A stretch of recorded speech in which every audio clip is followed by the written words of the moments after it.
Sono stati gli alunni della primaria Marconi del quartiere San Lazzaro a piantare i primi 2 alberi dei 26 che sono stati donati al comune di Bassano dai supermercati Ali grazie al progetto Piantiamo 10.000 alberi. Tanti piccoli studenti che questa mattina hanno voluto cimentarsi nella piantumazione dei fusti che sono andati a sostituire un vecchio albero malato abbattuto pochi mesi fa.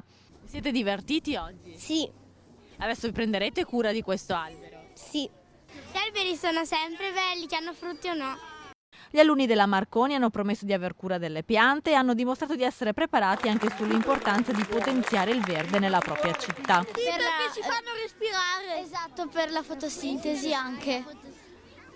Purificano l'aria. E degli alberi hanno tanti frutti e ci dà anche cibo. Dopo crescerà un sacco, crescerà molto e diventerà bello grande come quel tronco lì, sempre più bello. Oltre alla scuola Marconi, altri 24 alberi verranno piantati in 7 aree di Bassano. Gli alberi saranno distribuiti in alcune scuole e alcune aree verdi del comune di Bassano, in particolare le scuole saranno quelle di Sant'Eusebio, questa ovviamente di San Lazzaro, la scuola Vittorelli, e le aree verdi saranno quelle di via Vialla, via Quarta Armata, l'area sgambamento cani di via Cogo e Prato Santa Caterina. Un progetto di sostenibilità ambientale messo in campo dai supermercati Ali che porterà in Veneto 10.000 nuove piante, ovvero una superficie verde pari a ben 35 campi da calcio. È un progetto che ha avuto una buona risposta e quindi continuerà, sta già continuando nei vari punti vendita e quindi i clienti e i cittadini potranno comunque ancora raccogliere i crediti e far sì che avremo altri alberi da donare.